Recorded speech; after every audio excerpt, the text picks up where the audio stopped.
Hey guys, we're back to talk about What If, Marvel's series where they take question, one thing changes. What if this happened? In this episode, they ask, what if all of the heroes died? Basically, is what they ask. Um, I suppose actually that is one question. Emmett, I want to have your opinion actually. It didn't actually say what the what if was really, but I'm going to ask you, what did you. First of all, say hi to the people, Emmett. Hi, Oh no! Oh no, Pim! Pim's about. the killer got me too. What do you what do you take from the this episode? Like, first of all, what is the what if? Because I've got an idea of Mm. what it is. What do you think it is?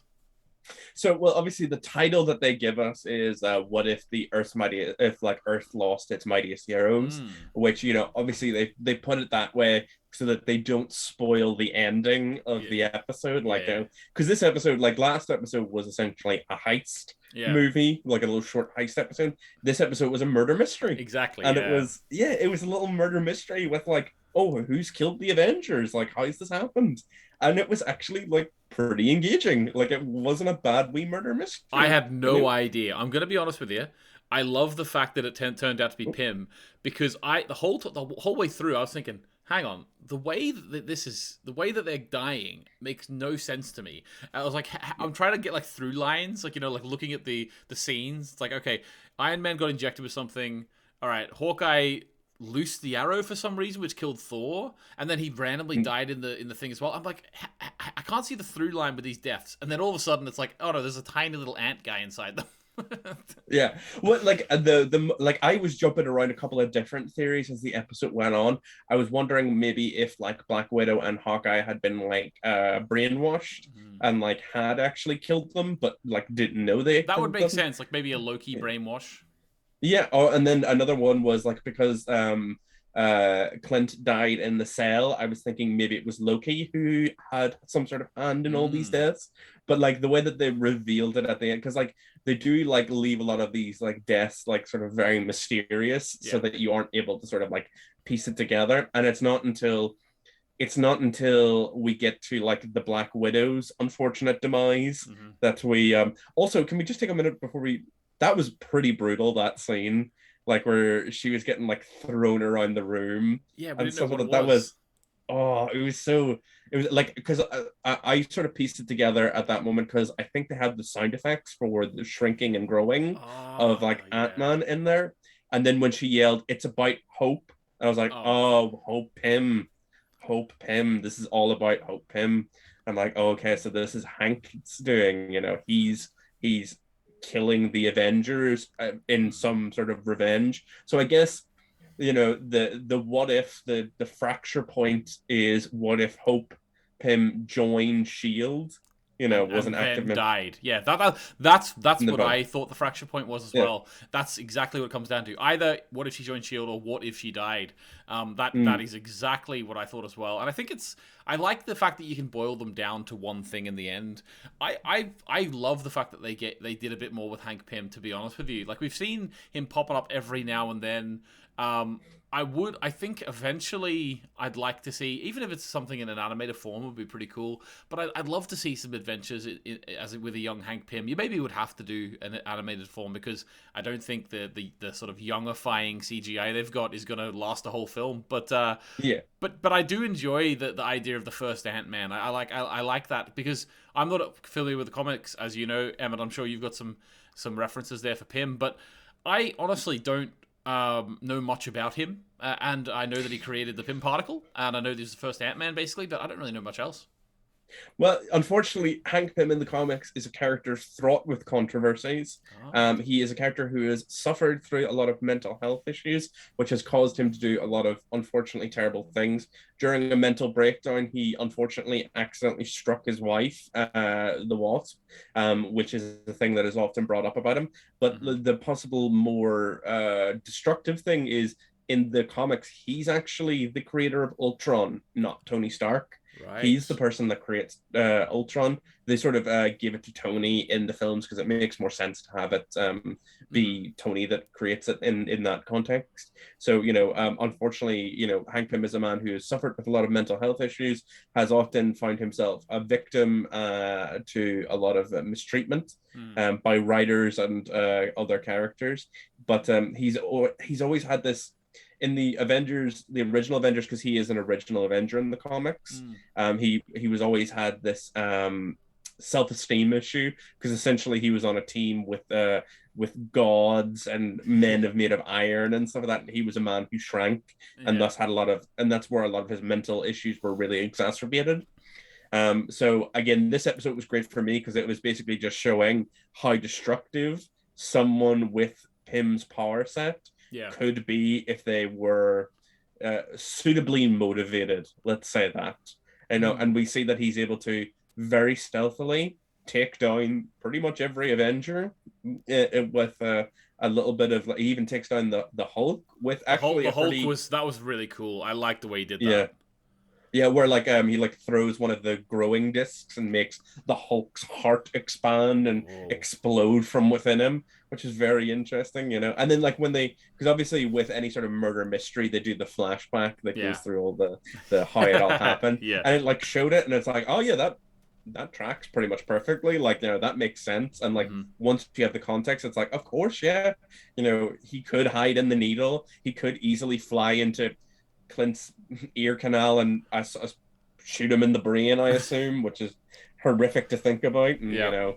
oh, it's a real rough. But like it's a great episode for Hank to be a psychopath but a badass at the same time. Well, it's good to hear that actually because it makes it realistic that this is a what if that could have happened then. Because if he has those mental issues where he does sort of go off the handle a bit sometimes, I mean that's an understatement compared to what he did on this. Like, but Yeah, it means that actually that is if that happened to his daughter, potentially that actually could be a realistic avenue for him to go down. I will say this is something that I want to get your thoughts on. Now, when Nick Fury first started fighting Pym, whenever the confrontation happened at the graveyard, I honestly didn't realize it was Loki straight away, and yeah, I thought they're finally showing us what Nick Fury can do. But the thing is, because it's Samuel L. Jackson, who's like an elderly man in the films now. I'm not gonna. Before I figured out it was Loki, I had real vibes of like Yoda in Attack of the Clones. You know yeah. when Yoda started fighting and it was like jumping around all over the place. That's exactly Well, how I felt with this. well, well, we know that Samuel L. Jackson also has a connection with the Force, so Yeah, he exactly. he was just drawing on his powers of Mace Windu.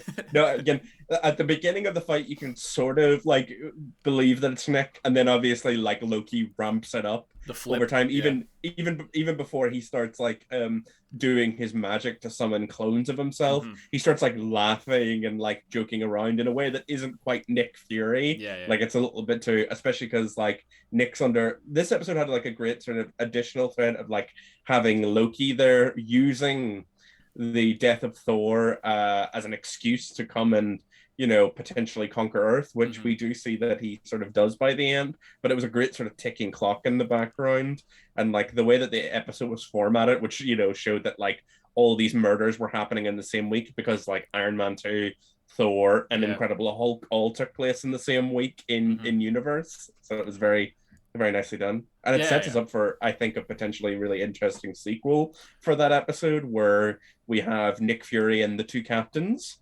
Yes. trying to rescue the world from Loki.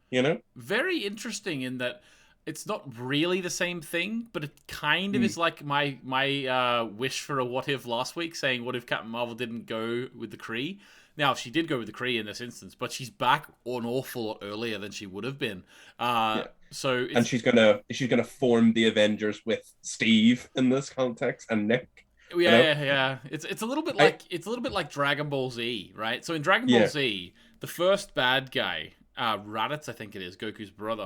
yeah, So the first bad guy, if you compare him to like Majin Buu, like one of the last bad guys, he's weak as fuck, right? So yeah, like there's no comparison. So as it's just they're so lucky in Dragon Ball Z that as they power up, the more dangerous bad guys come.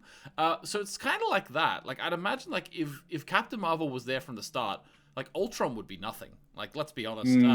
Loki Well, would be.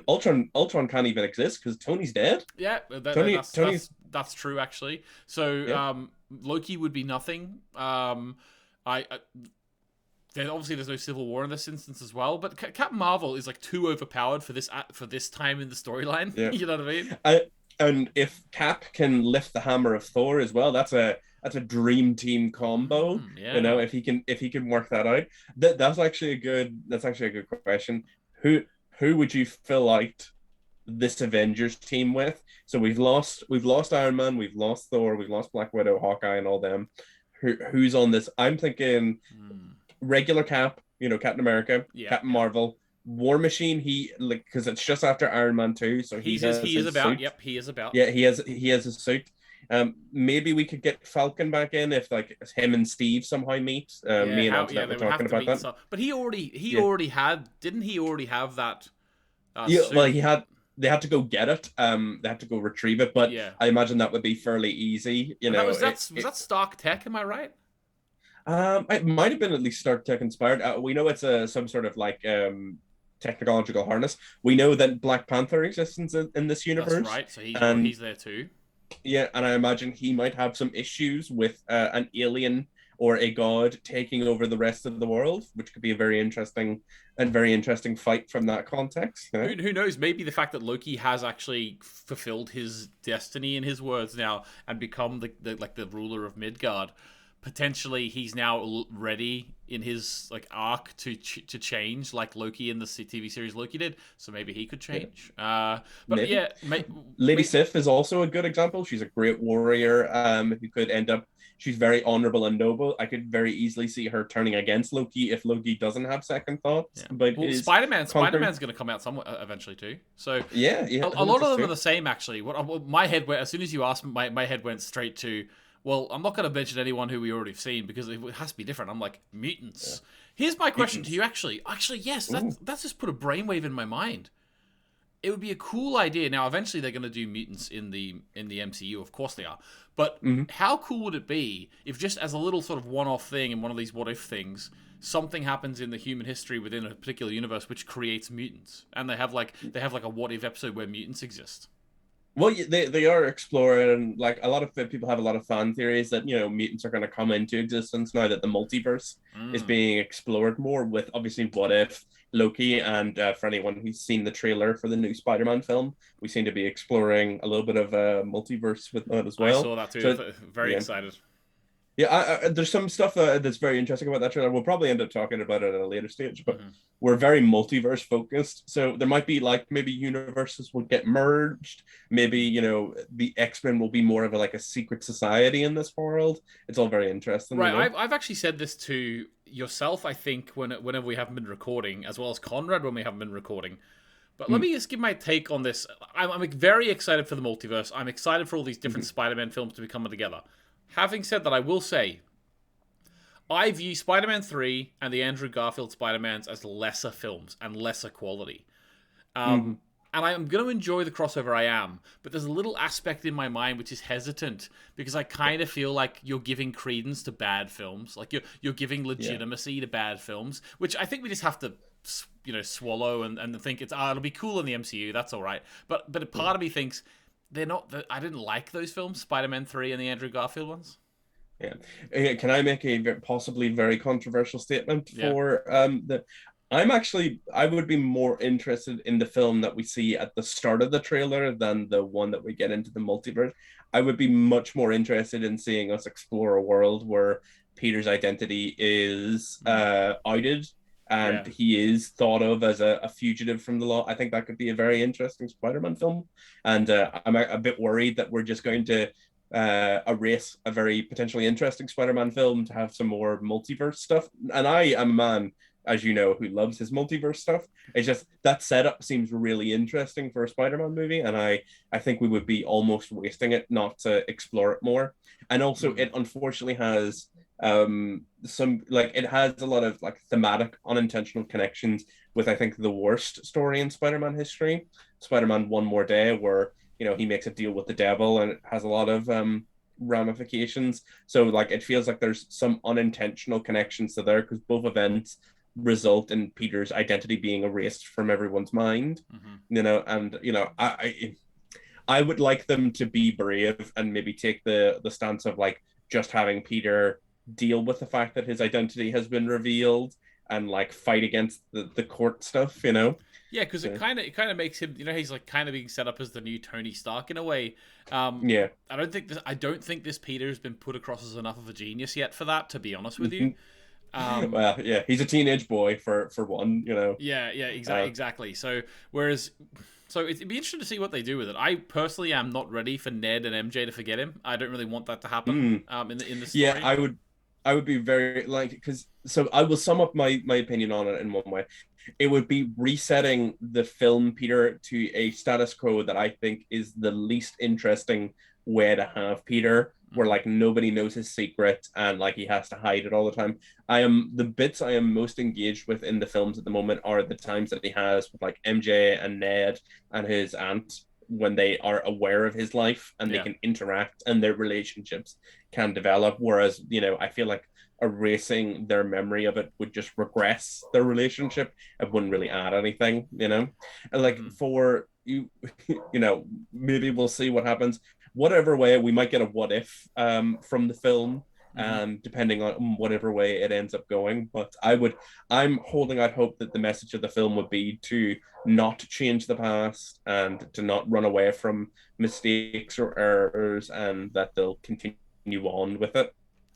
Yeah. Okay. Well, You I'm, know, I'm excited about it. We'll see what happens. Maybe we'll talk about it again as we have more thoughts. Like these Marvel videos, we kind of sort of stray into that sort of stuff as well. But there's a lot for going on. yeah, for our loyal listeners, Emmett, you are going to give us a couple of comic books which you were inspired to recommend from this episode of What Yes. If. Well, again, this is one of the earliest What Ifs. It's actually the third ever issue of What If whatsoever, and it has a very similar premise to the one that we have been talking about today. It's not a murder mystery, but it is What If the Avengers had never been. Ah, there you go. So it's a question that has been asked before in the comics. Essentially, the turning point in this universe is uh, early on in the Avengers run, the Hulk kind of gets fed up with it and leaves the group. Mm-hmm. In this universe, like in the main universe, they decide to stay together and eventually they find Cap and they sort of solidify as a group. In this universe, they have a fight after the Hulk leaves, which leads to the whole group sort of splitting apart. Okay. And the Hulk and Namor the Submariner are both in sort of like anti-heroic places at the moment, and they sort of want to destroy the world, which leads to Tony having to try and figure out how to defeat the two of them without an Avengers. And his method of solving that issue is quite interesting. You know? Interesting. Actually, it's funny. Yeah. Actually, we're talking about the same question being asked. That obviously, in that one, they didn't die, and that's maybe the way they changed the question a little bit. But we haven't actually said the answer to the question of this episode is, well, Loki would take over the Earth. That's the answer. Exactly. He's Yeah. taken over the Earth, and Nick Fury is attempting to form some form of Avengers now without it, Yeah. because the Avengers were. This was a great character study episode for Nick Fury. It was basically his episode. Mm-hmm. Yeah. How does Nick Fury cope with it? And then the next one is, this one will seem a little bit strange in context, but what if Elektra had lived? But I'm actually talking about the backup story in this issue, which is what if Yellow Jacket, which is Hank Pym, had died, and it leads to the Wasp becoming a violent vigilante who kills criminals in revenge for the death of her husband. Oh, that's very So much inspired this episode. Yes, very much inspired this episode. And unfortunately, there's never quite been a full-on like proper whodunit murder mystery and What If that I don't believe.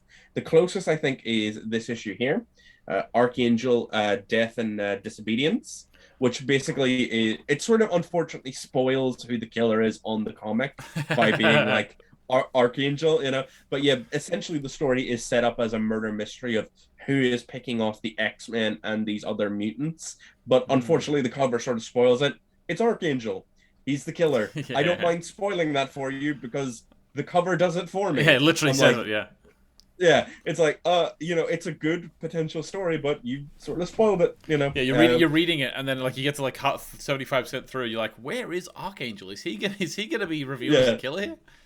Yeah, it's like, oh, well, it's a lot of him like pretending not to be the killer and fooling a lot of people. Mm-hmm. And you're like, but I know he's the killer. So like, this is fun. This episode did this story idea better because it actually does keep us in the dark for a good bit. And like there is a bit of question around who the killer is. And when they reveal it, it makes sense. Like, Mm-hmm. it tracks, Yeah. Yeah, that's awesome. Well, thank you very much. There's some great suggestions. Always look forward to hearing where the inspiration comes from. That Yellow Jacket one, definitely I can see the inspiration perfect Oh, there. 100%. Right, okay, well, thanks very much, guys. We'll be back. We've managed it on Wednesday this week, Emmett. Unbelievable. We'll be back next Wednesday, hopefully, with episode 4 of What If. Thanks very much for watching, guys, and we'll see you later. Bye.